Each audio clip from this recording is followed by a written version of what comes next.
रुकिए, अगर आप भी क्लास 12th के छात्र हैं और 3 फरवरी का आपका फाइनल परीक्षा होने वाला है पॉलिटिकल साइंस का यानी राजनीति शास्त्र का, तो यह वीडियो आप लोगों के लिए बहुत ही इंपॉर्टेंट है क्योंकि कल 3 फरवरी है। कल जितने भी आपके पॉलिटिकल साइंस यानी राजनीतिक शास्त्र में ऑब्जेक्टिव क्वेश्चन आने वाले हैं सब इस वीडियो में आज करवा देंगे। तो इस वीडियो को लास्ट तक जरूर देखिएगा और एक एक क्वेश्चन को अच्छे से याद करके ही एग्जाम देने जाइएगा। तो चलिए क्लास को स्टार्ट करते हैं। पहला क्वेश्चन देखते हैं। पहला क्वेश्चन का आंसर कमेंट में आप लोग जरूर दीजिएगा। तो कह रहा है भारत का संविधान कब अंगीकृत किया गया था। मोस्ट वीवीआई क्वेश्चन है, कमेंट करिए। तो जो भारत का संविधान है कब अंगीकृत किया गया था। ऑप्शन ए कह रहे 15 अगस्त 1947 में कि 26 जनवरी 1950 में कि 26 नवंबर 1949 में। तो पहला का जो आंसर हो जाएगा ऑप्शन सी हो जाएगा, 26 नवंबर 1949 में किया गया था। ऑप्शन सी एकदम आपको याद कर लेना है और यह क्वेश्चन जरूर कल आपके पेपर में रहेगा, ध्यान रखिएगा। चलिए दूसरा का आंसर लगाइए। कह रहे कि भारत का संविधान कब लागू हुआ था। यह भी एकदम वीवीआई क्वेश्चन है जो कि कल आपके एग्जाम में रहेगा। तो भारत का संविधान कब लागू हुआ था, 26 नवंबर 1949 को कि 15 अगस्त 1947 को कि 26 जनवरी 1950 को। याद रखिएगा 26 जनवरी 1950 को भारत का संविधान लागू हुआ था। ऑप्शन सी एकदम आपको याद कर लेना है। चलिए तीसरा क्वेश्चन कह रहा है कि स्वतंत्र भारत का पहला आम चुनाव कब हुआ। तो स्वतंत्र भारत का पहला आम चुनाव जो हुआ था ना वो 1951 से 1952 के बीच हुआ था। ऑप्शन बी आपका सही हो जाएगा। और एक बात ध्यान रखेंगे, अभी तक अगर आप लोग वीडियो को लाइक नहीं किए हैं तो सबसे पहले आप लोग वीडियो को लाइक कर लीजिएगा और अगर न्यू स्टूडेंट है बाबू तो चैनल को सब्सक्राइब कर लीजिएगा क्योंकि कल भी हम आपको क्लास कराएंगे पॉलिटिकल साइंस यानी राजनीति विज्ञान का। तो कल का जो क्लास है बहुत ही इंपॉर्टेंट है, कल सब्जेक्टिव भी कराएंगे। तो इस चैनल को अभी सब्सक्राइब कर लीजिए ताकि कल का क्लास मिल जाएगा। और एक बात और, नेक्स्ट जो आपका 5 फरवरी का जो जियोग्राफी का पेपर है उसका भी कराएंगे, तो चैनल को सब्सक्राइब जरूर कर लीजिएगा। चौथा कैंसर लगाइए, भारत का पहला चुनाव आयुक्त कौन था। तो जो भारत का पहला चुनाव आयुक्त था कौन था, तो 4 कैंसर याद रखेंगे, सुकुमार सेन थे। कौन थे, तो सुकुमार सेन थे। ऑप्शन बी एकदम आपको याद कर लीजिएगा। अब देखते हैं अगला क्वेश्चन, 5वां प्रश्न। क्वेश्चन नंबर 5 क्या कह रहा है कि 1952 के पहले आम चुनाव में कांग्रेस ने कितनी सीटें जीती थी। एकदम वीवीआई क्वेश्चन है। ये जितने भी क्वेश्चन कराएंगे सब आपके 3 फरवरी यानी कल आपके पेपर में रहेगा बाबू, तो इसको रट जाइएगा। तो 1952 के पहले आम चुनाव में कांग्रेस की कितनी सीटें जीती थी, तो 365 सीटें, यानी ऑप्शन ए आपका सही हो जाएगा। ऑप्शन ए को याद कर लेंगे। चलिए 6वां का आंसर लगाइए कि गांधी जी ने विभाजन के दौरान किस शहर में हिंसा रोकने के लिए उपवास रखा था। तो जो गांधी जी थे ना वो विभाजन के दौरान किस शहर में हिंसा रोकने का उपवास रखा था। याद रखिएगा कोलकाता में। कहाँ बाबू, कोलकाता में रखा था। ऑप्शन बी आपका सही हो जाएगा। ऑप्शन बी को याद कर लीजिएगा। चलिए अगला क्वेश्चन देखते हैं, 7वां प्रश्न। क्वेश्चन नंबर 7 कह रहा है कि गांधी जी की हत्या किसने की थी। एकदम वीवीआई क्वेश्चन है और यह लड़ेगा क्वेश्चन। नाथूराम गोडसे ने कि सुभाष चंद्र बोस ने कि भगत सिंह ने कि राजगुरु ने। तो याद रखेंगे 7 का आंसर हो जाएगा ऑप्शन ए, नाथूराम गोडसे ने। तो ऑप्शन ए आपका सही हो जाएगा। ऑप्शन ए आपको एकदम ध्यान रखना है। चलिए आप लोग कमेंट में आंसर देते रहिएगा और वीडियो को देखिए लाइक कर लेंगे क्योंकि आप लोग लाइक नहीं करते हैं बाबू। तो एक बार आप लोग लाइक कर लीजिए क्योंकि कल एग्जाम होने वाला है आपका सोशल पॉलिटिकल साइंस का, तो ध्यान रखेंगे। 8 का आंसर लगाइए, भारत में 1947 के बाद राजवाड़े की संख्या कितनी थी। तो 1947 के बाद राजवाड़े की जो संख्या थी ना 565 थी। कितनी थी, 565 थी। ऑप्शन डी आपका सही हो जाएगा। ऑप्शन डी को याद कर लेंगे। चलिए नेक्स्ट क्वेश्चन देखते हैं, 9 क्वेश्चन। कह रहा है सरदार पटेल ने किस समस्या का समाधान किया था। तो जो सरदार पटेल थे किस समस्या का, कह रहे बेरोजगारी का, कि रजवाड़ों का विलय, कि विभाजन, की शिक्षा सुधार। याद रखेंगे रजवाड़ों का विलय, यानी ऑप्शन बी आपका सही हो जाएगा। ऑप्शन बी को याद कर लेंगे। चलिए 10वां क्वेश्चन कह रहा है कि हैदराबाद रियासत के राजा को क्या कहा जाता था। कह रहे नवाब, निजाम, महाराजा की सुल्तान। तो 10 का आंसर हो जाएगा ऑप्शन बी, निजाम कहा जाता था। ये सब इंपॉर्टेंट क्वेश्चन है, इसको आपको रट जाना है बाबू। ऑप्शन बी सही हो जाएगा। और देखिए फिर से एक बार कह रहे हैं, आप लोग चैनल को सब्सक्राइब कर लीजिए ताकि आपको अगला जो पेपर होने वाला है उसका भी एकदम वीवीआई ऑब्जेक्टिव और सब्जेक्टिव मिलता रहेगा। तो आप लोग सारे बच्चे जरूर कर लेंगे। 11 का आंसर लगाइए कि अमेरिका ने किस वर्ष जापान पर परमाणु हमला किया था। एकदम वीवीआई क्वेश्चन है।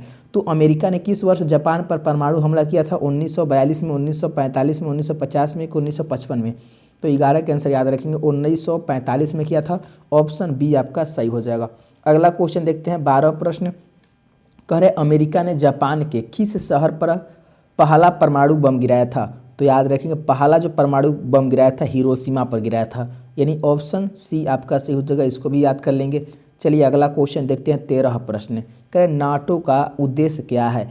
तो नाटो का जो उद्देश्य है क्या हो जाएगा? तो उपयुक्त सभी हो जाएगा, यानी देखिए आर्थिक सहायता देना, सैन्य सहायता देना, शांति स्थापना, यानी ऑप्शन डी सही हो जाएगा, उपयुक्त सभी हो जाएगा। इसको ध्यान रखेंगे। चलिए 14 का आंसर लगाइए। कर है कि नाटो का गठन किस वर्ष हुआ था? एकदम VVI क्वेश्चन है। तो नाटो का जो गठन है किस वर्ष हुआ था? तो 14 का आंसर याद रखेंगे 1949 में हुआ था। कब हुआ था? 1949 में हुआ था। ऑप्शन बी आपका सही हो जाएगा, ऑप्शन बी को याद कर लेंगे। चलिए 15 क्वेश्चन कह रहा है कि सीटों का मुख्य उद्देश्य क्या था? तो सीटों का मुख्य उद्देश्य क्या था? साम्यवाद का प्रसार, साम्यवाद का विरोध, की पूंजीवाद का समर्थन, की युद्ध रोकना। तो 15 के आंसर याद रखेंगे साम्यवाद का विरोध है। ऑप्शन बी सही हो जाएगा, ऑप्शन बी को याद कर लेंगे।